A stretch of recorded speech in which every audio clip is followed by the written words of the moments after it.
Gelar Karya Mahasiswa Sistem Informasi 2022. Gelar Karya Mahasiswa merupakan event tahunan yang melombakan hasil final project mata kuliah mahasiswa. Event ini diharapkan dapat melahirkan produk-produk ICT yang dapat dilombakan ke tingkat nasional bahkan internasional dan menjadi prestasi bagi mahasiswa prodi Sistem Informasi. Kategori lomba ada artikel TIK, fotografi, UI UX design, multimedia dan short movie, inovasi digital fintech, media interaktif digital dan augmented reality atau virtual reality, kewirausahaan dan startup, rekayasa perangkat lunak dan sistem informasi, lalu terakhir adalah artificial intelligence dan Internet of Things. Syarat pendaftaran gelar karya mahasiswa antara lain 1. Mahasiswa aktif pada tahun ajaran 2021 sampai 2022. Yang kedua, merupakan hasil proyek mata kuliah mahasiswa. Yang ketiga, boleh mengirimkan lebih dari satu karya. Yang keempat, karya berasal dari individu ataupun kelompok maksimal 5 orang. Dan yang terakhir, kelompok wajib berasal dari mahasiswa program studi sistem informasi. Untuk timeline-nya, tanggal 20 Desember 2021 adalah open registration, tanggal 15 Januari 2022 adalah batas submit dokumen, tanggal 17 sampai 22 Januari 2022 adalah penjurian tahap 1, tanggal 24 Januari 2022 pengumuman lolos final, dan yang terakhir tanggal 2 Februari 2022 adalah penjurian final dan nominasi. Untuk link panduan ada di s.id/panduan-GKMSI dan link pendaftarannya ada di bit.ly/GKMSI 2022. Untuk kontak personnya ada di 089 535 902 8926.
Recording in progress.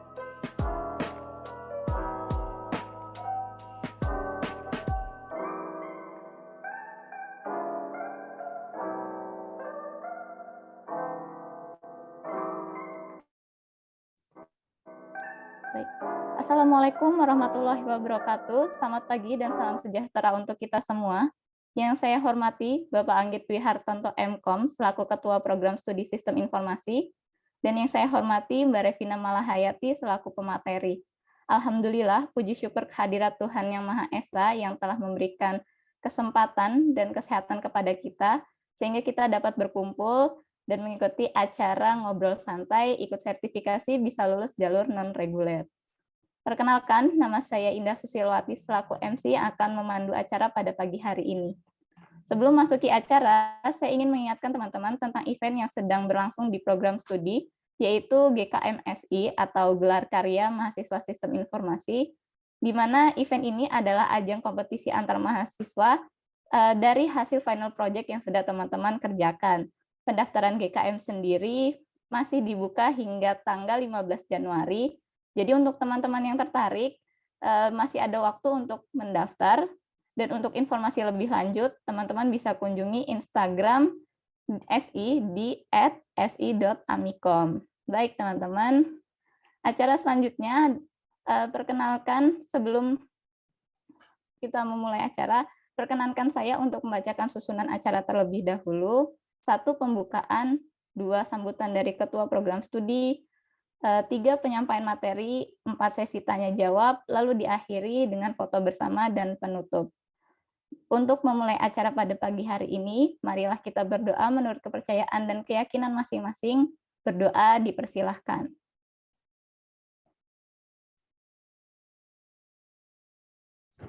Berdoa selesai.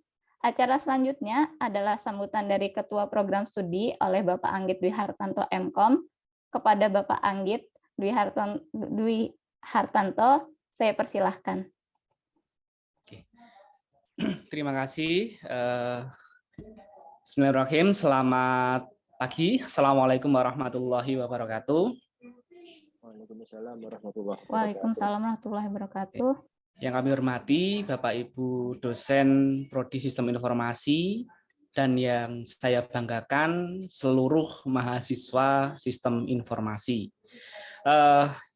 Pertama-tama marilah kita panjatkan puji syukur kehadirat Allah Subhanahu wa taala karena dengan hidayahnya kita dapat berkumpul ya, meskipun melalui portal atau link Zoom ini, media Zoom ini, tetapi tidak mengurangi esensi dari kegiatan ini. Berikutnya, salawat salam tetap kita tujukan kepada Nabi besar Muhammad SAW yang akan kita nantikan syafaatnya di yaumul akhir. Amin. Bapak Ibu, teman-teman semuanya yang berbahagia, senang sekali acara ini bisa berlangsung. Ya. Oh ya, saya juga berterima kasih ya kepada Mbak Revina yang sudah berkenan memberikan share ilmunya nanti, pengalamannya yang ini jadi mahasiswa pertama lulus dengan jalur artis gitu ya. Nah, nanti bisa di-share Mbak bagaimana prosesnya biar menginspirasi teman-teman yang lain.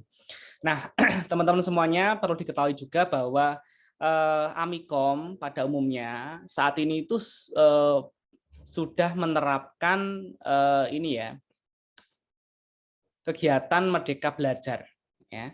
Sehingga dari SK Rektor pun sudah muncul bahwa mahasiswa Amikom itu lulus tidak hanya melalui jalur skripsi. Ya. Nah, apa perbedaannya jalur skripsi dan non-skripsi? Sebenarnya ada persamaannya, tetapi ada perbedaannya ya. Persamaannya apa? Sama-sama daftar pendadaran dan sama-sama nanti menulis sesuatu ya, laporan sama. Ya, tetapi perbedaannya terdapat pada prosesnya. Kalau deskripsi kan teman-teman mulai bab 1 ya, duel dulu deh dengan dosen pembimbing gitu ya. Kemudian setelah ACC bab 1 2 3 4 5 baru nanti bisa daftar pendadaran. Tapi kalau yang jalur non reguler, teman-teman mencari sesuatu hal itu di luar dari prodi SI. ya, ikut sertifikasi, kemudian ikut magang dan lain sebagainya. Yang jelas dari Amikom ada 4 jalur non reguler, yaitu jalur profesional, jalur kewirausahaan atau startup itu ya, kemudian entrepreneur, kemudian ada jalur artis, dan yang terakhir apa ya, saya agak lupa itu ya, jalur scientist ya. Nah, itu mempunyai proses yang berbeda-beda. Nah, pada kesempatan ini yang pertama yang dibahas adalah jalur artis, dan ini kebetulan baru orang pertama, mahasiswa pertama yang lulus menggunakan jalur artis. Nah, harapan kami mahasiswa Amikom khususnya SI itu mempunyai skill sebelum lulus. Jadi kenapa kok ada skripsi? Karena memastikan teman-teman nanti punya skill. Nah, tetapi skill itu tidak hanya diraih dengan skripsi saja. Nah, itulah. Sehingga memungkinkan teman-teman lulus menggunakan jalur tersebut, lulus tepat waktu dan berkualitas. Itu intinya. Mungkin itu yang bisa saya sampaikan. Harapannya kegiatan ini membawa berkah untuk kita semuanya. Terima kasih. Kurang lebihnya mohon maaf. Selamat berseminar. Assalamualaikum warahmatullahi wabarakatuh. Waalaikumsalam warahmatullahi wabarakatuh. Baik, terima kasih kepada Pak Anggit atas sambutan yang telah diberikan. Oke, kita masuk ke acara utama teman-teman, yaitu penyampaian materi, di mana kita telah kedatangan pemateri luar biasa kita, yaitu Mbak Revina Malahayati. Baik, tanpa membuang waktu lagi, kepada Mbak Revina Malahayati, saya persilakan untuk menyampaikan materi. Ya.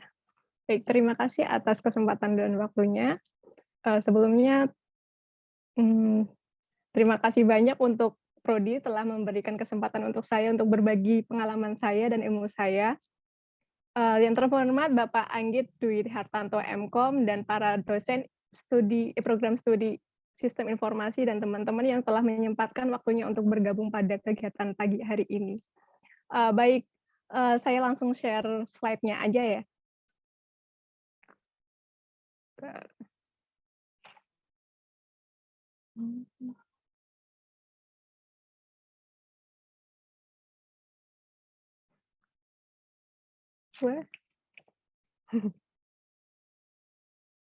Oke, ikut sertifikasi lulus jalur artis. Jadi Amikom itu udah menyiapkan beberapa program selain skripsi biar kita bisa lulus dari Amikom ya. Nggak cuma skripsi aja, kita bisa menggunakan jalur-jalur lain, yaitu jalur non-regulernya. Baik, untuk selanjutnya, sebelumnya saya perkenalkan diri dulu, karena mungkin teman-teman belum tahu siapa saya. Perkenalkan, nama saya Revina Malahayati, jurusan Sistem Informasi, Angkatan 17. Asal saya dari Kota Bawang, yaitu Kota Brebes. Kegiatan saya adalah seorang freelance 3D animator. Oke, baik. Tujuan webinar ini apa sih? Gitu. Tujuan Prodi membuat kegiatan ini tuh salah satunya biar saya bisa men-share tentang pengalaman saya, terus biar teman-teman bisa tertarik untuk mengikuti sertifikasi kompetensi gitu kan. Terus tujuan Prodi juga membuat banyak program, yaitu mahasiswa dapat lulus tepat waktu dan punya keahlian. Bapak Anggit Hartanto waktu itu bilang seperti itu ketika saya pendadaran, kebetulan pengujinya adalah Pak Anggit juga saat itu. Jadi teman-teman nggak usah pusing-pusing lagi soal skripsi, masih ada jalur-jalur lain. Seperti saya juga saat itu pernah mengerjakan skripsi juga. Jadi jalur non-reguler. Ini adalah salah satu slide yang saya ambil dari slide yang ketika mau event Kaprodi Menyapa, saya mengambilnya. Waktu itu kebetulan saya nggak ikut eventnya, yang ikut malah teman saya yang waktu itu nggak tertarik untuk ikut diklat. Terus di sini ada strategi percepatan kelulusan mahasiswa Prodi SI. Ada 2 jalur. Yang pertama jalur reguler, yaitu skripsi. Kita udah tahu pasti ya. Kita lulus harus pakai skripsi dulu. Terus di sini ada jalur yang lainnya, jalur non-reguler, ada scientist, profesional, entrepreneur, dan artis. Oke, jalur artis. jalur artis ini diperuntukkan untuk para mahasiswa yang tertarik pada bidang multimedia. Jadi kebetulan saya waktu saat kuliah itu ambil konsentrasinya multimedia dan saya berkecimpung di dunia animasi. Kebetulan saat itu ada sertifikasi kompetensi animasi, jadi saya mengikutinya dan saya menemukan informasi ini. Di sini ada jalur artis itu beberapa kategori, yaitu melalui hasil pelatihan sertifikasi kompetensi, tentunya mengikuti sertifikasi kompetensi, kemudian melalui proyek perusahaan. Di sini, sepengetahuan saya, di sini kalau teman-teman yang sudah bekerja di perusahaan tertentu yang bergerak di bidang multimedia, dengan waktu minimal kurang lebih 6 bulan dan, ketika pengajuan itu teman-teman masih bekerja di perusahaan tersebut, teman-teman bisa mengajukan produknya sebagai, laporan untuk kelulusan, sebagai pengganti skripsi. Kemudian ada melalui hasil jalur pengakuan eksternal, ini untuk para freelancer ya. Jadi sebelumnya saya tertarik untuk ngambil jalur pengakuan eksternal, tetapi, salah satu ketentuannya itu mendapatkan job di website-website penyedia freelance gitu kan, seperti Freelancer, terus ada Fiverr dan lain-lain. Nah, kebetulan saat itu saya freelance-nya hanya mendapatkan job dari mulut ke mulut karena saya mengandalkan jaringan saya. Kemudian yang terakhir adalah melalui jalur lain yang dikoordinasikan dengan prodi. Nah, ini bisa ditanyakan langsung kepada prodi. Kemudian gimana sih caranya, pasti teman-teman penasaran banget, gimana sih caranya biar bisa lulus di jalur reguler ini kan. Jadi ini adalah proses saya. My process is easy, lumayan easy. Jadi sebenarnya sebelum saya mengambil jalur reguler, saya sempat mengambil skripsi, kemudian saya mengikuti diklat, baru mengerjakan laporan. Jadi ini adalah roadmap saya sampai bisa lulus.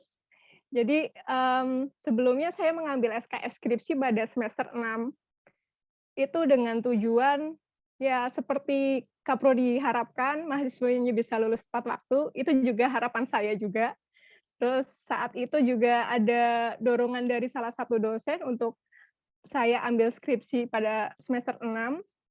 Terus saat itu nggak muluk-muluk sih tujuan saya, yang penting saya input judul aja dulu untuk mengerjakan bab 1 dan selanjutnya itu mungkin bisa dikerjakan di semester berikutnya.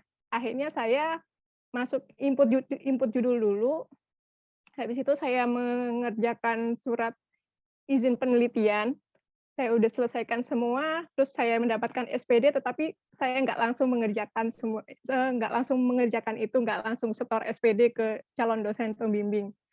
Terus akhirnya saya menyibukkan diri karena karena mungkin mahasiswa tuh agak malas dengar kata skripsi gitu ya. Pasti baru dengar kata skripsi kayak, aduh malas banget mau ngerjain gitu. Akhirnya saya juga mengalami itu. Awalnya harapannya itu pengen lulus tepat waktu, tapi rasa malas lebih besar daripada harapan itu. Jadi nggak ada usaha, nggak ada konsistensi untuk mengerjakan. Akhirnya saya tidak menyentuh skripsi selama 7 bulan. Tapi ketika selama itu saya mengerjakan hal lain yang lebih menghasilkan, tetapi hasilnya itu ternyata ya saya tetap bayarkan juga ke Amikom buat bayar skripsi gitu. Nah, saya di situ menyadari kok saya kerja malah buat bayar lagi. Kenapa nggak saya lulus aja gitu kan. Terus akhirnya waktu itu saya udah bosen buat melalui hari-hari saya karena waktu itu kan pandemi, terus masa karantina itu cukup membosankan bagi saya. Akhirnya waktu itu ada informasi dari teman saya yang kebetulan sebelumnya pernah ikut sertifikasi pada masa SMK-nya. Terus mengetahui bahwa saya dari tahun 2016 sudah tertarik untuk mengikuti diklat, tetapi nggak ada kesempatan buat mengikuti diklat. Akhirnya dikasih tahu informasi bahwa pada bulan September itu di Kota Jogja ada diklat 3-in-1. Diklat 3-in-1 itu sertifikasi, pelatihan, dan penempatan. Jadi itu cukup menarik bagi saya karena saya inginnya setelah lulus saya bisa langsung ditempatkan di salah satu studio animasi di Indonesia gitu kan. Akhirnya saya mengikuti diklat itu, nama diklatnya yaitu pembuatan 3D layout, batch 6 di Gamping, di Jitu Kreasi Utama.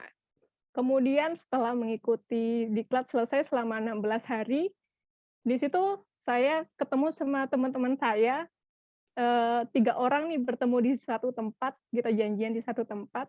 Terus di situ salah satunya ada Mas Jangkung juga yang kemarin lulus jalur non reguler, tapi di jalur profesional kalau nggak salah.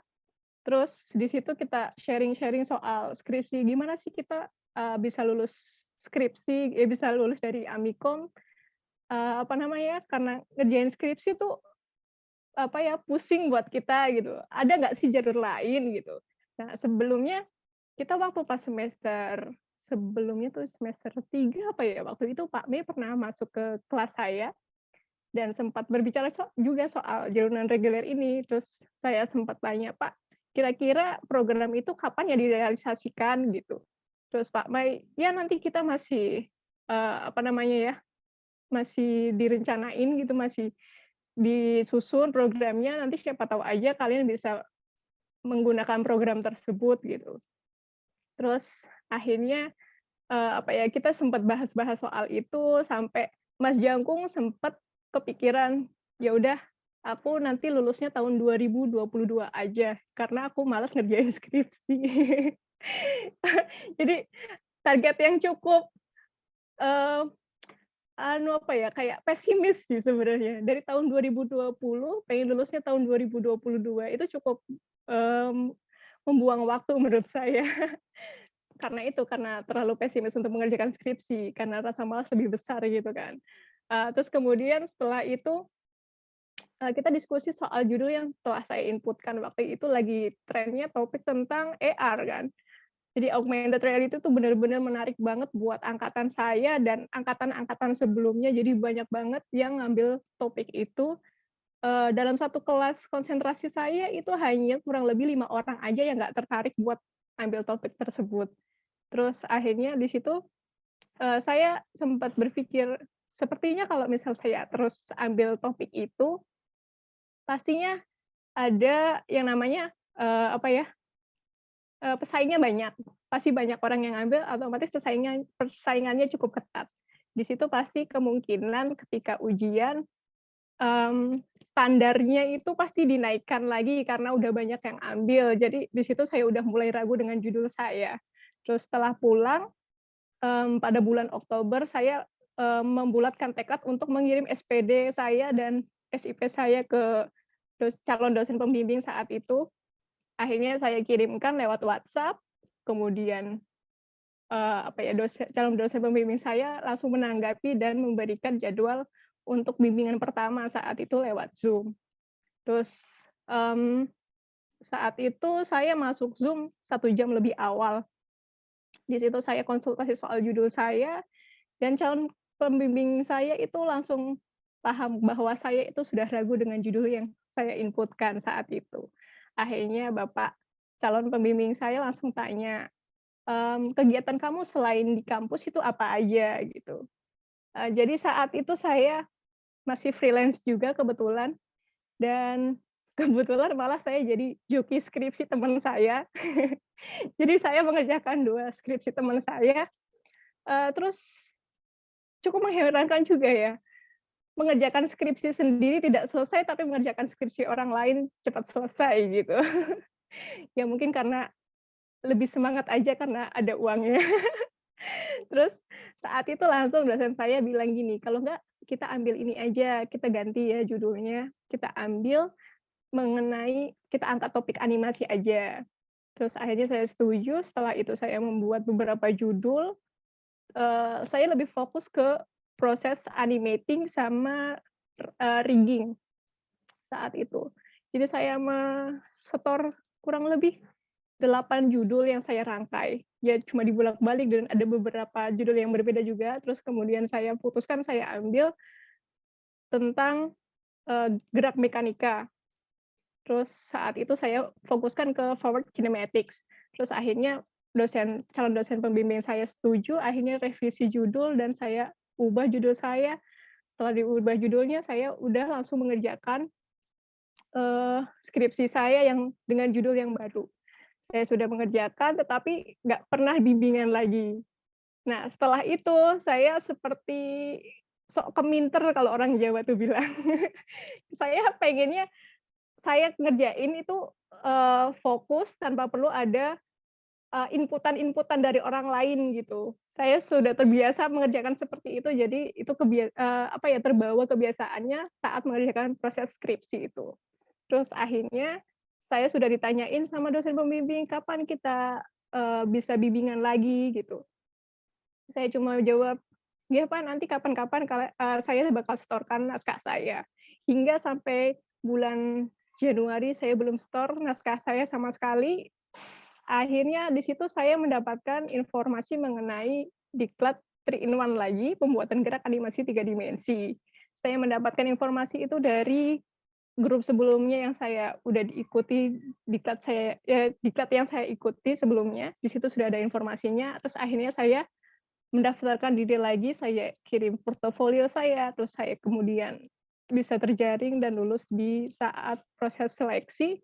Akhirnya saya bulan Februari mengikuti diklat tersebut selama 26 hari. Terus akhirnya setelah itu, saya ketika mengikuti diklat ini juga ada 3 orang anak Amikom. Jadi kelasnya akan dibagi 2, yang di atas dan kelas yang di bawah, di lantai atas dan lantai bawah. Nah, di lantai bawah itu ada adik tingkat saya jurusan TI itu mengikuti diklat ini. Terus dia tanya, "Ref, kenapa kamu ikut diklat gitu? Kenapa nggak kamu nyelesain aja skripsimu?" Terus saat itu saya cuma jawab, "Saya pengen sertifikatnya aja," gitu.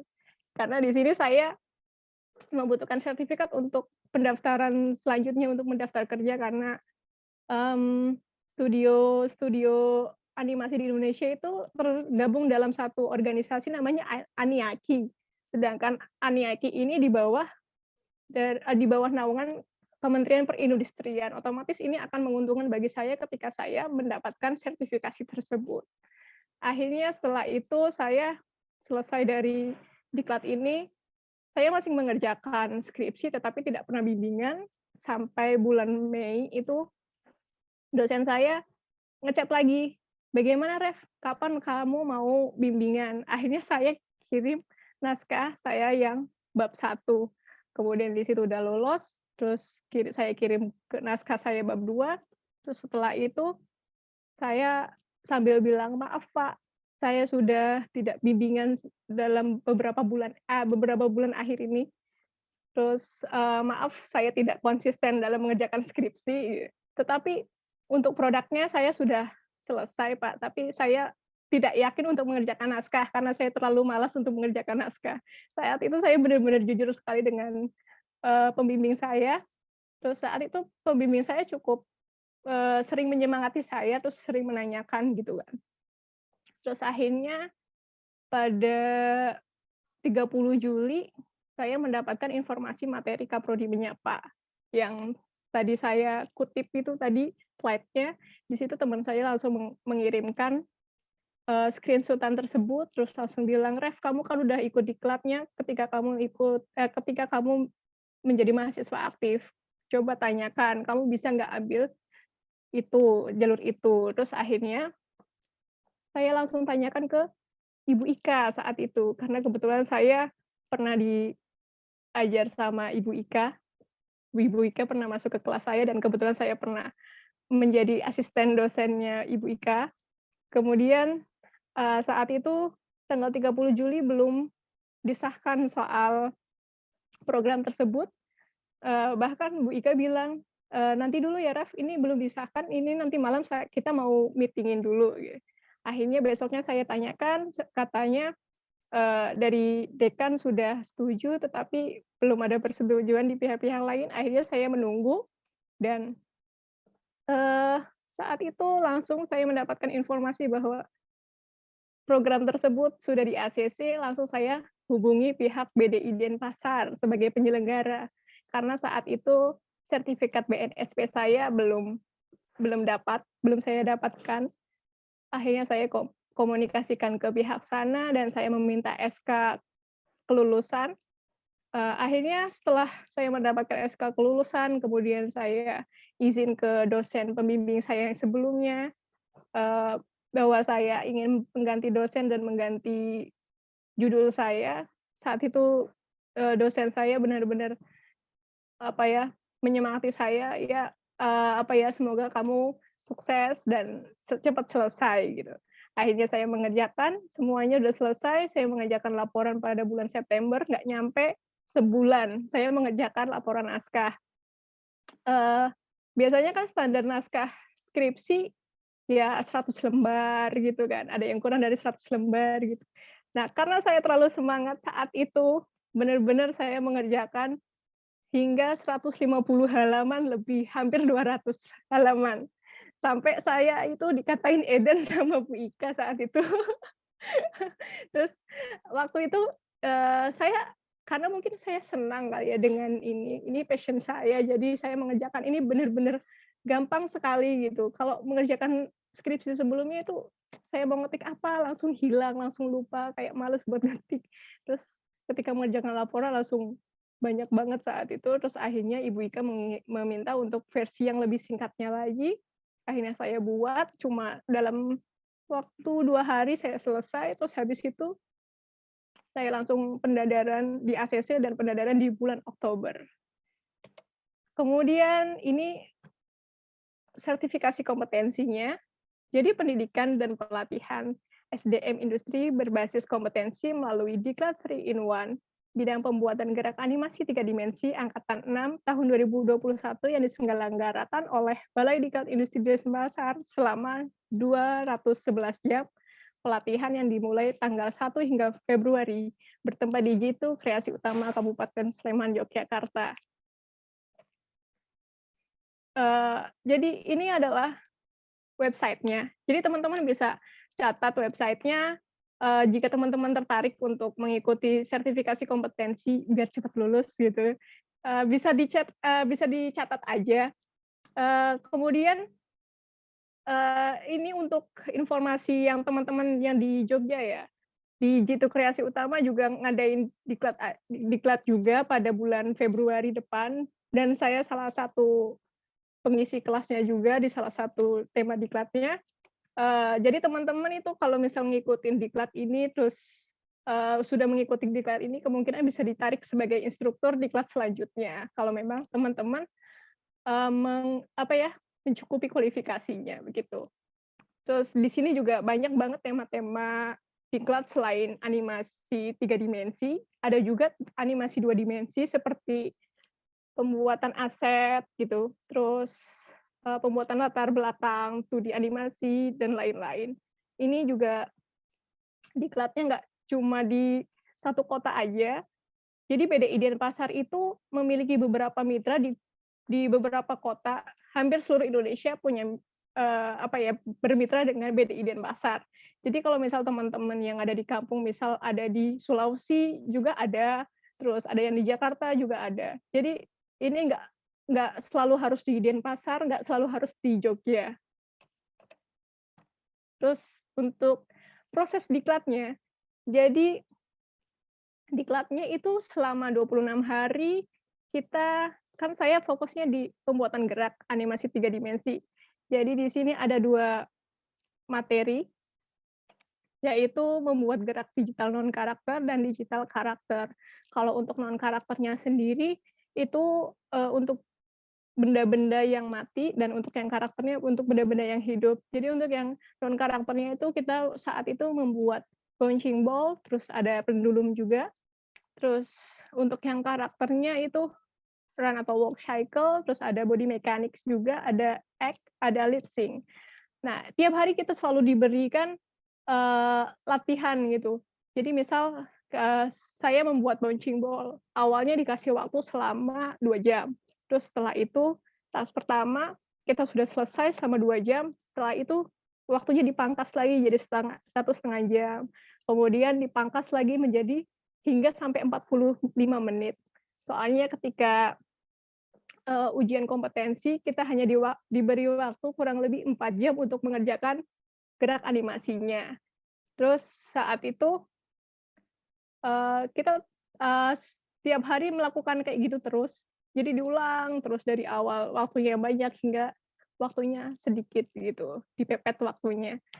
Kemudian dari tugas-tugas tersebut, yang saya tampilkan di sini, kita gabungkan hasil, playblast-nya, render preview-nya, dijadikan menjadi satu sebagai portofolio. Nah, portofolio ini dijadikan syarat sebagai mengikuti,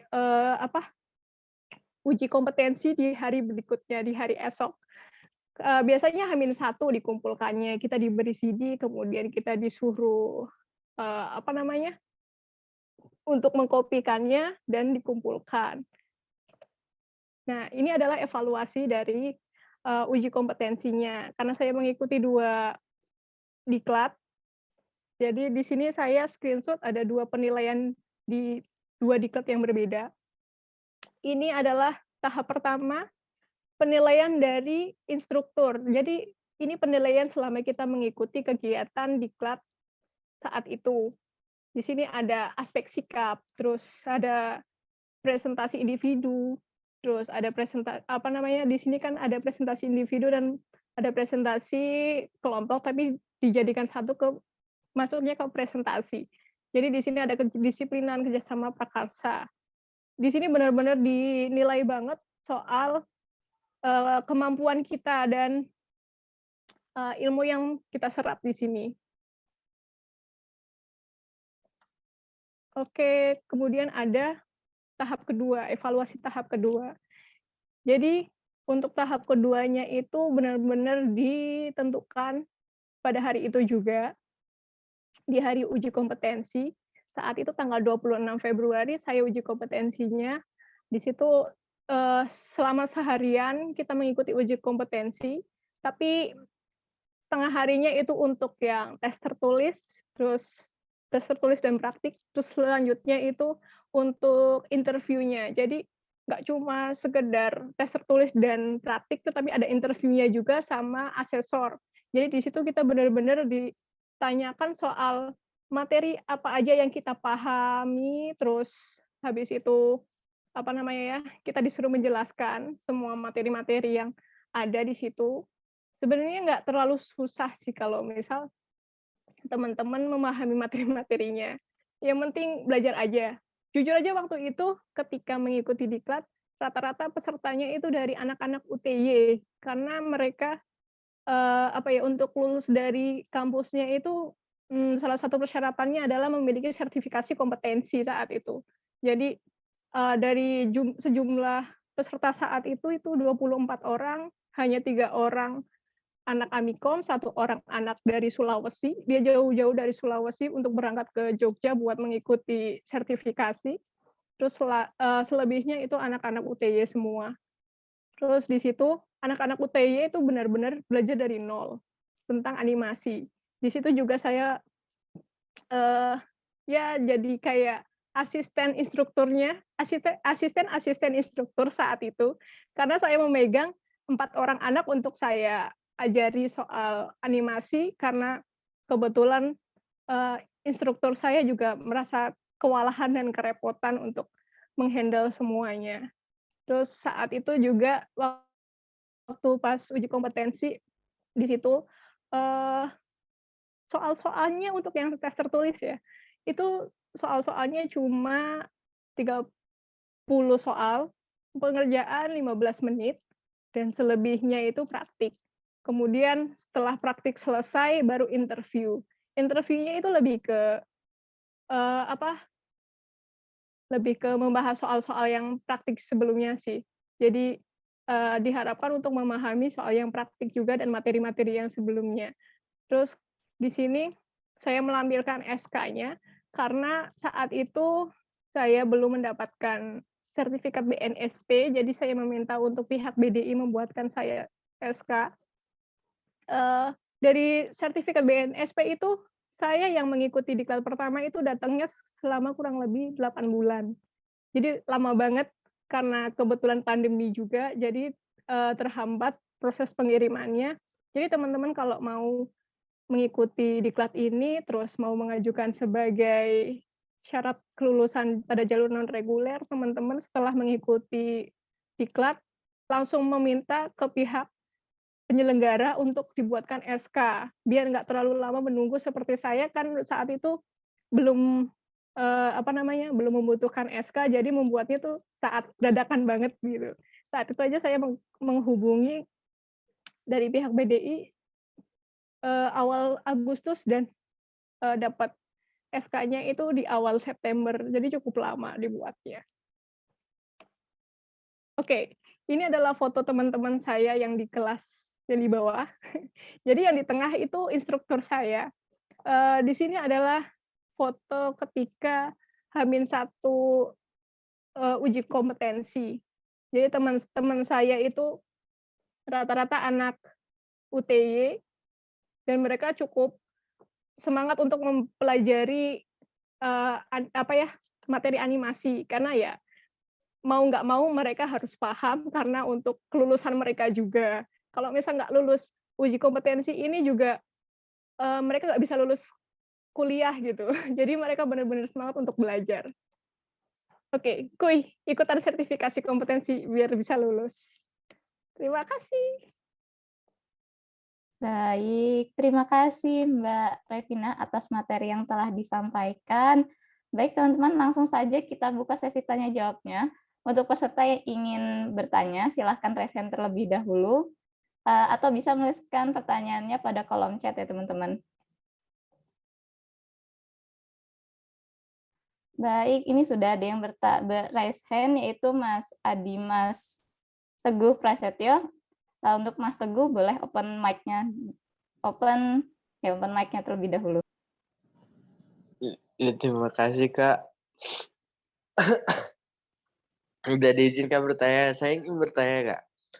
Jadi tuh kesimpulannya kalau ingin lulus tanpa skripsi itu membuat kayak final project yang benar-benar memuaskan dan bermanfaat bagi masyarakat gitu ya, Kak? Oh iya, baik. Jadi sebenarnya untuk final project-nya itu yang saya ajukan ke kampus di jalur ini adalah portofolio ketika saya mengikuti diklat. Jadi yang saya ajukan ketika untuk mengikuti uji kompetensi saat itu. Jadi hari pertama itu jadi kumpulan video-video render playblast dari tugas-tugas saya diklat, saya ajukan sebagai saya lampirkan sebagai laporan saya lampirkan di laporan untuk kelulusan ini. Oh, gitu. Jadi itu berarti semua rangkuman tugas-tugas dari Kakak semua berarti ya? Iya, iya. Oh, alah. Jadi saya kumpulkan jadi satu. Jadi Oh. teman-teman nggak usah buat produk lagi, cukup satu portofolio ketika diklat bisa dilampirkan untuk kelulusan gitu. Oh. Oke.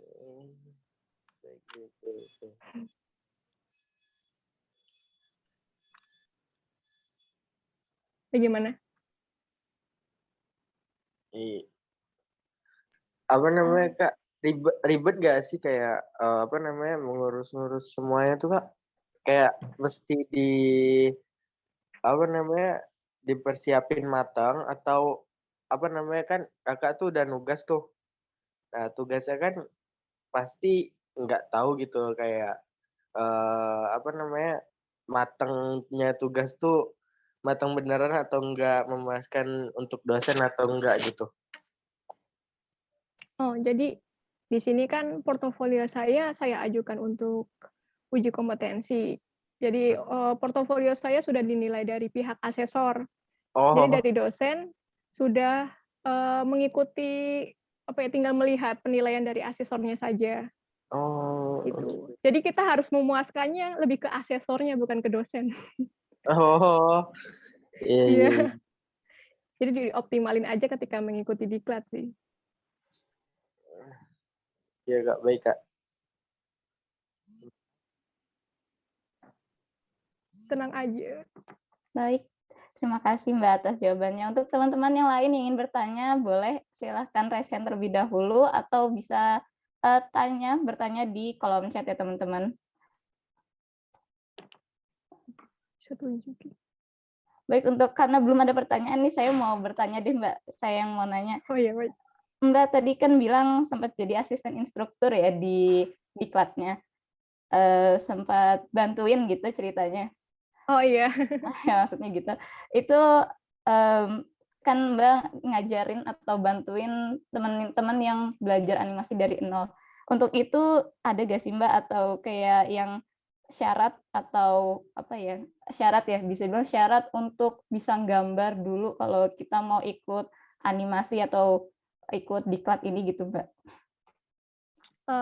Untuk mengikuti diklat itu kita harus mengirim portofolio terlebih dahulu. Jadi sebenarnya fun fact-nya ya, orang-orang 3D animator itu nggak harus pinter gambar. Jadi kalau 2D animator emang harus pinter gambar, tapi kalau untuk 3D ya skill gambarnya sedang-sedang aja bisa kok. Yang penting tahu soal prinsip-prinsip animasi. Di situ saat itu untuk mengirim portofolio, saya mengumpulkan portofolio-portofolio yang sebelumnya saya kerjakan, termasuknya tugas-tugas ketika saya kuliah juga, saat itu juga ada yang saya lampirkan. Terus untuk standarnya sih, saya belum tahu ya standarnya bagaimana agar bisa lolos untuk mengikuti diklat, karena saya belum dikasih bocoran soal itu. Kalau misalnya udah tahu, saya langsung share aja nanti. Siap Mbak. Oh iya teman-teman, saya mau ingatkan jangan lupa untuk presensi ya teman-teman, karena presensi ini nanti jadi syarat untuk mendapatkan sertifikat dari acara ini. Dan sertifikatnya nanti langsung dikirimkan melalui email teman-teman. Baik teman-teman, ada yang ingin bertanya? Kalau ingin bertanya silakan ketikkan pertanyaannya di kolom chat atau bisa raise hand ya teman-teman.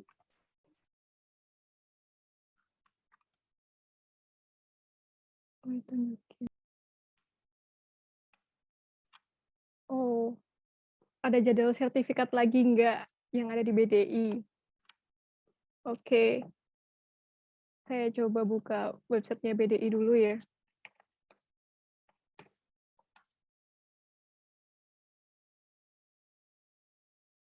Oke, jadi ini adalah websitenya BDI. Teman-teman bisa masuk ke informasi publik. Di sini ada agenda. Bukan di sini, ding. Ada diklat. Di diklat. Nah, ini di sini ada lihat jadwal. Di sini teman-teman bisa melihat jadwal diklat yang akan datang. Kalau untuk diklat 3-in-1 itu dikhususkan untuk para animator yang akan menjadi animator ya biasanya gitu. Jadi di sini ada yang di Kota Denpasar, terus ada di Kota Makassar bulan Februari. Kalau yang untuk di Jogja itu ini pembuatan naskah film animasi. Ini lebih ke editing. Kalau teman-teman yang bisa editing bisa ikut ini nih tanggal 4 Februari. Tapi saya belum tahu ini sudah penutupan atau belum. Mungkin bisa langsung masuk ke lihat di ininya aja Instagramnya Jitu.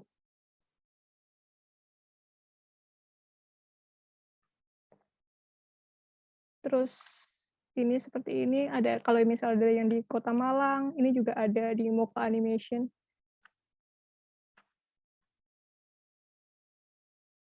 Nah, untuk kelas yang saya akan isi belum ada jadwalnya di sini. Ini juga di bawah naungannya Jitu Kreasi Utama juga. Kemungkinan di akhir Februari. Nanti kalau misal udah dapat informasinya nanti saya share lagi. Terus dulu saya tertarik untuk mengikuti diklat di Bali karena yang pertama di sana itu fasilitasnya sangat luar biasa. kamarnya itu seperti kamar hotel. Terus apa ya, labcomnya itu benar-benar mumpuni, jadi saya sangat tertarik untuk terbang ke Denpasar. Di sini juga benefitnya sangat banyak banget, teman-teman bisa dapat sertifikasi berstandar nasional atau BNSP, terus kemudian teman-teman bisa dapat relasi yang sangat luar biasa, terus kemudian kalau ada lagi benefit yang selanjutnya yaitu uang saku. Jadi selama kita mengikuti kegiatan itu, kita diberi uang saku, uang makan, dan uang transport saat itu. Gitu.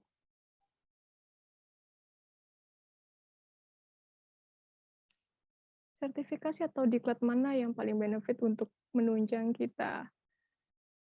Jadi tergantung keahlian teman-teman ya. Keahlian teman-teman itu di bidang apa? Misal kalau misal di bidang 3 dimensi, terus tertariknya ke bagian pergerakan seperti saya di animate, saya bakal mengikuti apa ya, diklat tersebut. Atau teman-teman kalau misal di 2 dimensi, teman-teman lebih pintar menggambarnya menggambar background, latar belakang gitu, teman-teman ikutnya apa ya, diklat-diklat yang serupa seperti itu, yang bisa menunjang skill yang teman-teman punya.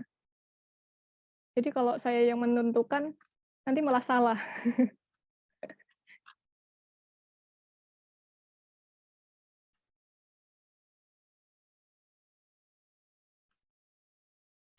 Oh, baik. Harus mempunyai skill animasi, ya minimal tahu basic-nya sih. Minimal tahu basic-nya. Kalau untuk mengikuti diklat, sebenarnya harus punya portofolio. Jadi harus rajin-rajin aja bikin portofolio dan disusun biar lebih menarik kelihatannya. Nah, terus untuk standar diterima atau enggaknya mengikuti diklat, saya kurang tahu. Jadi berusaha aja.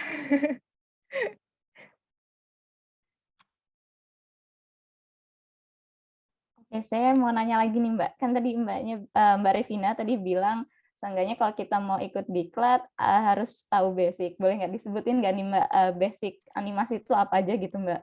Oh iya, baik. Apa ya, animasi itu nggak cuma sekedar, misal kayak orang nih mau bikin project, saya pengen buat animasi gitu. Untuk para penggiat animasi atau pelaku animasi langsung pikiran, nih bikin animasi apa nih? Animasi 3D, animasi 2 dimensi, atau motion graphic, pasti kayak gitu. Tapi untuk orang awam kan biasanya nggak paham. Terus tergantung teman-teman tertariknya di animasi apa dulu. Kalau misal teman-teman tertarik untuk di animasi 2 dimensi, teman-teman minimal bisa menggambar manusia, menggambar karakter, terus menggambar benda-benda mati atau non karakter tadi, terus teman-teman buat gambar background, ya simpel-simpel aja. Kalau misal teman-teman suka gambar anime, gambar aja. Terus kalau untuk yang 3 dimensi, teman-teman minimal paham software yang teman-teman pakai. Kalau saya untuk software Blender yang saya pakai. Terus kadang-kadang masih pakai Maya. Maya itu masih saya pelajari karena saya sudah terbiasa pakai Blender, tapi tertarik untuk menggunakan Maya. Jadi saya belajar dari pertama membuat apa ya, non karakter dulu, kayak bikin kubus aja dulu. Terus tapi kita belajar soal lighting-nya biar kubusnya itu biar kelihatan menarik, mau seperti apa, dibikin seperti apa. Terus habis itu teman-teman belajar soal bouncing ball. Kalau untuk 2 dimensi dan 3 dimensi, bouncing ball benar-benar basic banget untuk para animator. Terus teman-teman belajar work cycle, itu juga basic juga. Itu sih cuma 2 yang teman-teman harus gali terus biar skill-nya itu apa ya, bisa berkembang. Minimal punya basic itu dulu, gitu. Oke, terima kasih Mbak.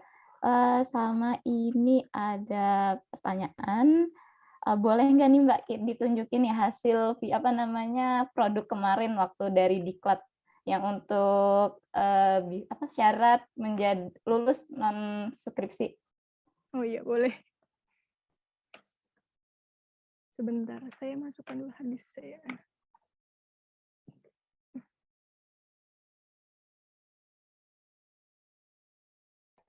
sambil Mbaknya nyari, saya mau nanya lagi nih Mbak, boleh ya? Boleh. Dari Mbak Revina udah tertarik di dunia animasi ini tuh dari kapan Mbak? Apakah dari SMA atau awal kuliah gitu Mbak? Saya dari SMK. Saya kebetulan SMK animasi juga saat itu. Oh, memang berarti sudah dari SMK memang suka animasi ya Mbak? Emang udah Iya. asli ya, oke.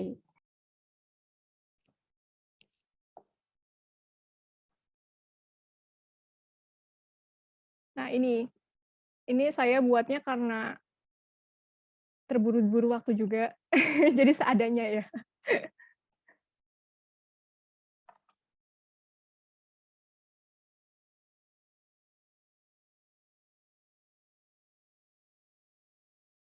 Sini ada elastic ball juga nih.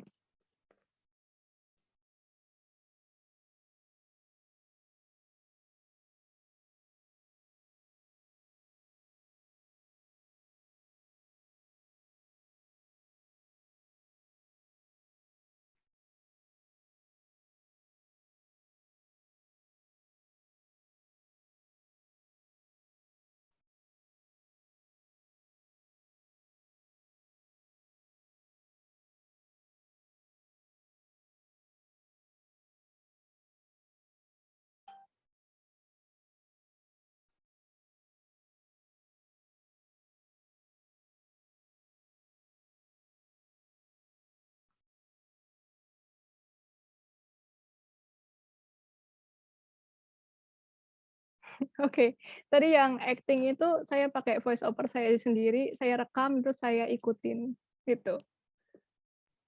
Keren Mbak mahakaryanya, saya senang. Itu pengerjaannya kira-kira selama diklat itu ya Mbak? Iya benar, Mbak. Oke.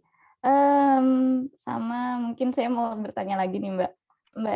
Mbak Revina tadi sempat menyebutkan ada portofolio. Di portofolio itu apakah portofolio yang sudah harus dibayar, dalam arti sudah dibayar kayak ada klien yang meminta, atau portofolio simple kalau misalnya kita lagi belajar terus kita buat hasil belajarnya itu sudah bisa disebut portofolio belum Mbak? Atau dan bisa diserahkan ke diklat enggak Mbak? Oh iya, bisa. Itu yang lebih ke kita, iseng-iseng buat gitu, lebih tepatnya. Jadi kita emang sengaja belajar, terus misal, apa namanya ya, kita iseng lagi buat kubus gerak gitu kan, itu dimasukin aja ke portofolio. Portofolio itu nggak harus dibayar, tapi itu apa namanya ya, itu lebih ke rekam jejak kita ketika kita belajar sih, begitu. Oke Mbak, terima kasih.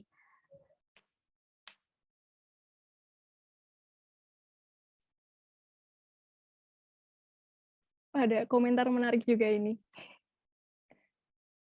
Karena pada kenyataannya di Indonesia masih kalah dengan sertifikat orang dalam atau oknum. Jadi saat itu kebetulan ya, mmm, apa ya, nggak segalanya semuanya, dengan kekuatan orang dalam. Soalnya saat itu, eee, yang orang dalam itu cuma 2 orang malah.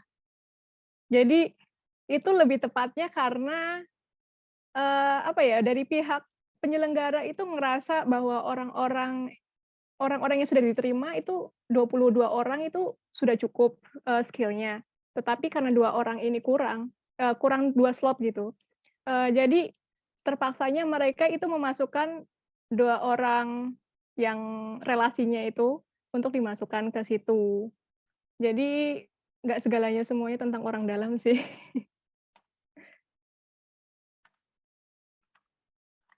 Oke Mbak, berarti kalau gitu masih ada banget ya Mbak keadilan atau kayak cara-cara untuk orang-orang yang nggak punya orang dalam lah, gampang mudahnya untuk join diklat ini ya Mbak.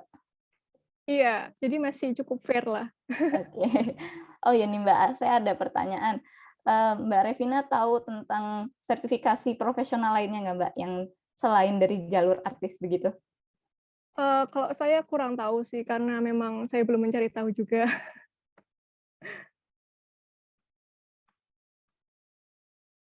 Di sini saya waktu itu soalnya Kalau saya tipe orangnya benar-benar untuk fokus diri saya sendiri, jadi belum kalau misal topik itu belum menarik untuk saya, belum saya kulik sih, begitu, Mbak. Oke, Mbak.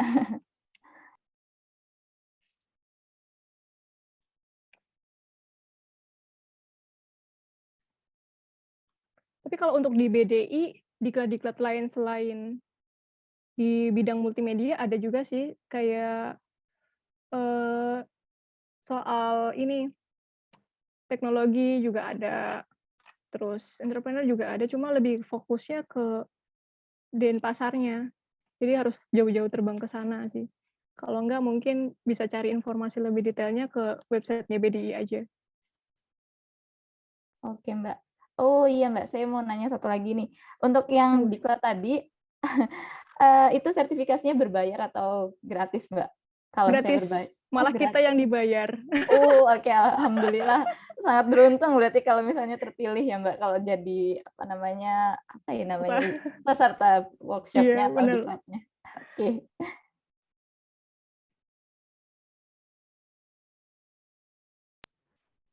Halo? Oke. Eh, saya mau izin share sedikit. Ini buat tambahan yang jalur sertifikasi ini ya.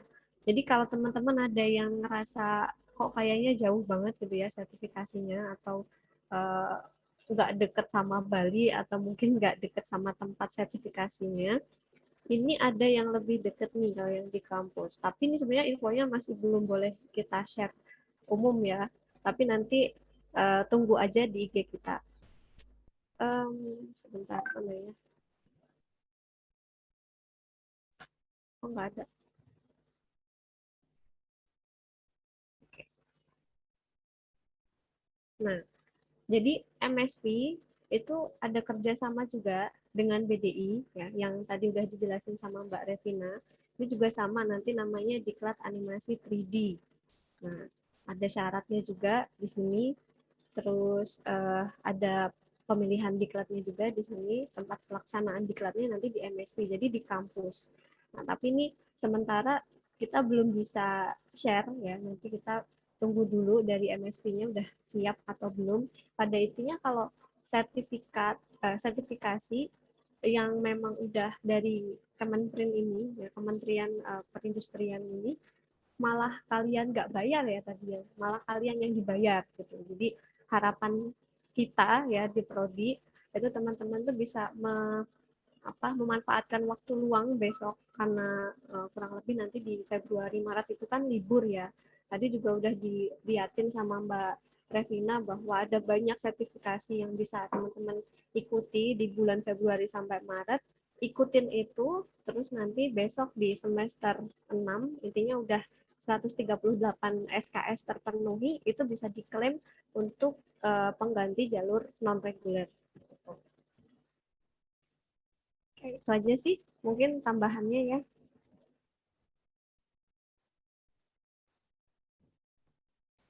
Oh iya, ada informasi lagi. Kalau misal teman-teman sebelumnya pernah ikut diklat, dalam 1 tahun itu hanya bisa mengikuti 1 tema diklat aja. Jadi saat itu saya ingin mengikuti diklat 3D animasi pada bulan Oktober, tapi saya langsung ditolak karena dalam setahun memang cuma 1 kali, begitu. Atau teman-teman yang mungkin mau sertifikasinya nggak di bidang artisnya ini ya. Jadi kita itu punya banyak skema selain dari yang jalur artis ini kan yang khusus multimedia kayak Mbak Revina tadi kan gerak animasi 3D itu kan khusus di artis gitu ya. Tapi ada juga yang profesional tadi. Yang profesional ini misalkan teman-teman punya sertifikasi untuk menggunakan software apa gitu ya yang dia bisa programming Figma gitu mungkin atau mungkin pakai apa tuh kalau programming biasanya saya kok jadi lupa Android Studio gitu mungkin ya, untuk mobile terus atau yang menunjang konsentrasi lainnya ada financial teknologi atau digital business itu pun boleh jadi maksudnya nanti ke sertifikasi tapi yang profesional bukan yang artis sertifikasi. Oh ini masih ada yang nanya nih, silakan Mbak. Sudah.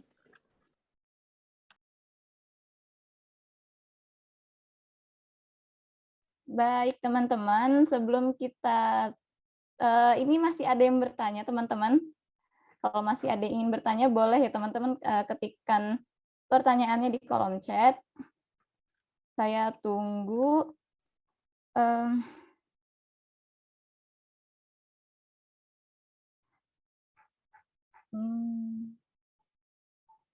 Sepertinya sudah tidak ada yang bertanya nih Mbak. Kita tutup aja ya acara sesi tanya jawabnya.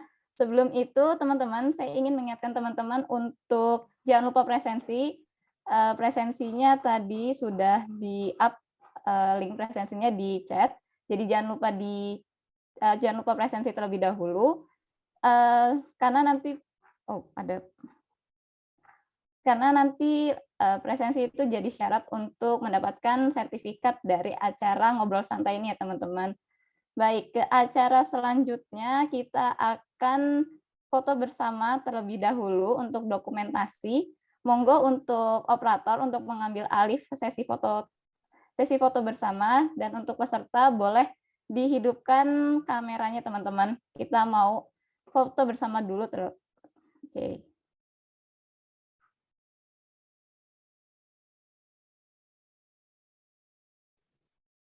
Yang lain bisa on cam dulu. Ya teman-teman yang ikut ini. Ayo teman-teman Zoom, kita foto dulu, boleh di open cam dulu. Terutama tadi yang banyak nanya nih ya, Mas Sinestro. Mas Teguh tadi juga nanya, mana nih Mas Teguh? Ini banyak yang masih angkatan 2021 ya. Nggak pakai background nggak apa-apa ya Kak? Nggak apa-apa. Nggak apa-apa kok.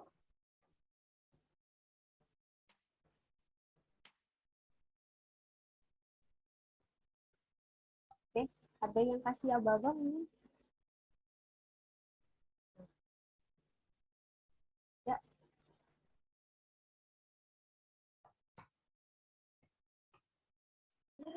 Oke. Saya aja ya, kasih abang-abang ya. 1, 2, 3, senyum. Oke. Taruh mana dulu nih? Oke. Ulang lagi. Pose lain, gimana posenya? 1, 2, 3. Oke. Nah, Amikom itu punya pose ya. Barangkali teman-teman belum tahu ya. Nah, Amikom itu begini nih, menggenggam dunia. Jadi mungkin teman-teman bisa tangannya begini, menggenggam dunia. Mana Mbak Mulia dan yang lainnya? Mana tadi Mas Teguh tadi udah hilang ya? Jadi Di sini. oke, menggenggam dunia. Oke. Dan ya, terima kasih. Silahkan saya kembalikan Mbak Ita lagi ya. Oke, alhamdulillah teman-teman. Semoga materi yang telah disampaikan oleh pemateri luar biasa kita pada pagi hari ini dan jawaban-jawaban dari pertanyaan teman-teman bisa memberikan informasi dan inspirasi tambahan untuk kita semua. Saya Indah Susilati pamit undur diri. Wassalamualaikum warahmatullahi wabarakatuh. Waalaikumsalam warahmatullahi wabarakatuh. Terima kasih Sarafina.